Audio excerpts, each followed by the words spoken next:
اعوذ باللہ من الشیطان الرجیم، بسم اللہ الرحمن الرحیم۔ وہ افراد کے جو شادی پر انگوٹھی پہنتے ہیں، یہ ویڈیو ان کے لیے ہے۔ یاد رہے کہ انگوٹھی کی مختلف اقسام ہیں۔ کئی انگوٹھیاں وہ سونے کی ہیں، کوئی چاندی کی ہیں، اس طرح دوسرے جو زیورات ہیں ان کی انگوٹھیاں بنائی جاتی ہیں۔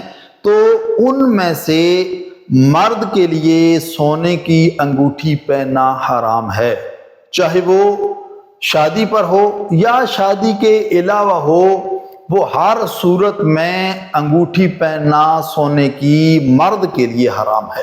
خواتین پہن سکتی ہیں، لیکن چونکہ مردوں پر سونا حرام ہے اس لیے وہ سونے کی انگوٹھی نہیں پہن سکتے۔ یقیناً ان کو گناہ ہوگا، اور یہ ایک گناہ جو انسان جان بوجھ کر کرتا ہے اس کی گرفت بھی مضبوط ہوگی، بہت زیادہ گرفت ہوگی اس کی۔ اس لیے انسان کو کوشش کرنی چاہیے کہ انگوٹھی اگر پہننی ہے تو وہ آپ عقیق کی انگوٹھی پہنیں، وہ چاندی میں بنی ہوئی ہو، یا دوسرے جو پتھر ہیں، فیروزہ ہے، نیلم ہے، کسی اور انگوٹھی سے آدمی استفادہ کر سکتا ہے۔ لیکن یہ یاد رہے کہ مرد کے لیے سونے کی انگوٹھی پہننا شادی میں اور بغیر شادی کے اس کی بہت زیادہ ممانعت کی گئی ہے۔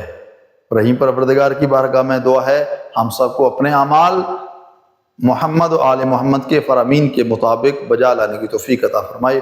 والسلام علیکم ورحمۃ اللہ وبرکاتہ۔